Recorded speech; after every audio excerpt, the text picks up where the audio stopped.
As a coach and a mentor to leaders, and as a leader myself, one of the most important principles that I've been working with, certainly of late, is the principle of kindness. And it's something that I'm realizing more and more is becoming the cornerstone of how we should lead.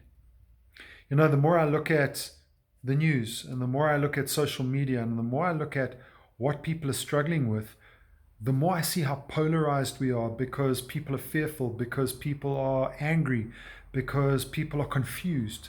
And so we default to behaviors that relates to fear and anger and confusion, which are typically exactly that. It becomes an expression of anger or an expression of fear, or an expression of that confusion, which it results in maybe judgment or just aggression.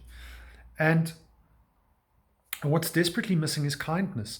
And it's so magnified at the moment because of the COVID circumstances, because of the economic pressures that we're all under and that businesses are grappling with right now. And it's not a new concept, right? The need for kindness has always been there and has mostly been missing in corporate because it's seen as a soft skill, or it's seen as soft, or it's seen as snowflake, or I don't know. But a leader should be strong, and a leader should lead, and a leader should be manly, and all of that bullshit. And so kindness doesn't show up there, especially in the corporate context. It's business, it's not kindergarten. And therein lies the interesting kind of the analysis, I guess, begins there. And this is where I want to take you. Children are kind inherently. And you just look at children and they typically have a generosity of spirit and a kindness to one another, and a care for one another. There's a charitableness in their approach to people, to their circumstances, to one another. And on cue, I hear the ice cream truck driving past. When last did you hear one of those? But it's about, that comes from childhood, that kindness, and that gets squished out of us, when we move into a competitive environment, we work, in our school environment, in our sporting environments, and of course in our professional environments. And we're told that kindness has no place. In fact, it's all about being cutthroat and ruthless and about getting the job done. Imagine the cost of that, right? Just have a look at the cost to you and the exhaustion that brings you when you are observing or even being subjected to the polarizing aggression that we're living in the world right now.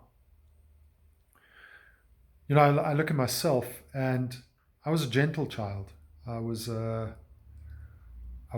someone who was very kind-hearted, gentle and loving and smiling all the time. And of course, I'm using that all in the past tense for a reason, right? Because I learned quite hard and quite fast to stand up for myself and to fight.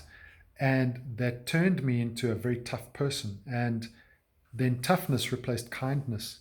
And people who know me will have experienced the dichotomy of me, where the people closest to me, my family, will experience my kindness. They'll experience a gentleness in me. They'll experience, in tough situations where there is an argument, they will experience me as being thoughtful, slow to anger, slow in reaction.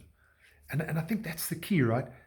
If you can master the art of being slow to react, you can choose how you react and consider any reaction, even if it's holding another person accountable, even if it's sharing tough information, even if it's being firm with another person or being incorruptible with another person, coming from kindness. The flip side of me is, and people who know me will know the flip side of me, is that I can also be the opposite and short fused and and very alpha male and very aggressive. And that's the part of me that I'm working constantly on mastering. And it's caught me out a number of times in leadership positions where I've not been a good leader because people have pissed me off and they've known all about it. All that does is damage. And really what we need right now is kindness. We need people to be able to know that they trust. You know, in a lot of the work that I've done, and in a lot of the work that I do when I work with teams, there's a need for the leader to create psychological safety. But then there's that massive question, well, how do I create psychological safety for myself, for my team?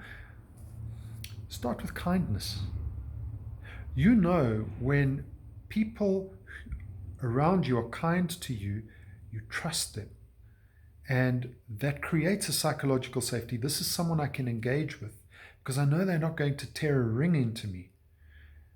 They're not going to attack me. Kindness.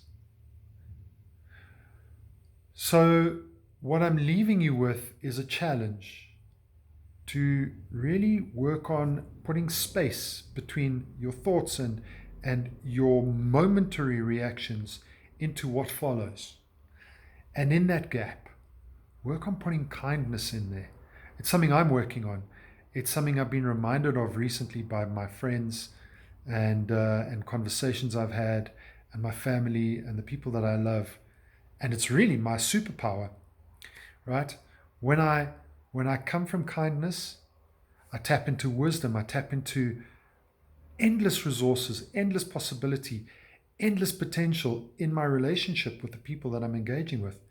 And I wish that for you. And of course, I wish that for me too, right? More. And it's something I'm working on, and it's something I'm challenging you to take up. Imagine more leaders could just use kindness as the point of departure for anything that follows. Imagine the quality of conversation you could have, even holding the tough conversations, but coming from kindness. I hope that resonates and adds value to you, and please share with me your thoughts. Be well.